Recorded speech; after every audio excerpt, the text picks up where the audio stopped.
কুরআন তেলাওয়াত যে করুম মানুষ যে তোমার দর্শকে কি এই কুরআন তেলাওয়াত শুন বুঝিব না অবশ্যই শুনে ওইটাই শুনবো কুরআন বেশি তেলাওয়াত শুন বুঝিব না হ্যাঁ এটাই শুনবে বেশি মানুষ না কারণ এর আগে বহুত কুরআন তেলাওয়াত চাচ্ছি একটাও ভাইরাল হইছে না আচ্ছা যাই হোক এখন অবশ্যই লাস্টটা দেখো কিংবা না উনুক এরপর আমি চেষ্টা করব যে মানে সব তুই বলুগা মেয়েদের তেলাওয়াত করলে না 170 আমি শুরু করি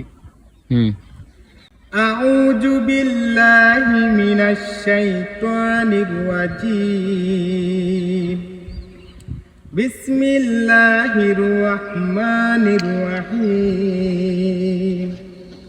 وأما القاسطون فكانوا لجهنم حطبا وأن لو استقاموا على الطريقة لأسقيناهم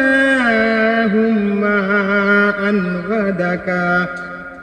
لنفسنهم فيه ومن يعرض عن ذكر ربه يسلكه على صعادا رصدا وأن المساجد الله فلا مع الله أحدا দূর বেটা তুমি ক্যামেরাটাও ঠিক মতো ধরতে হারো না তেইলে আরে এই হইব কেমনে হোসে তুমি ক্যামেরাটাও ঠিক মতো ধরতে হারলা না তুমি কি যাবে পড়ে গেছে ভাই আচ্ছা কোন এটা কোনো কথা এটা কোনো বিনোদন হইলো আচ্ছা যাই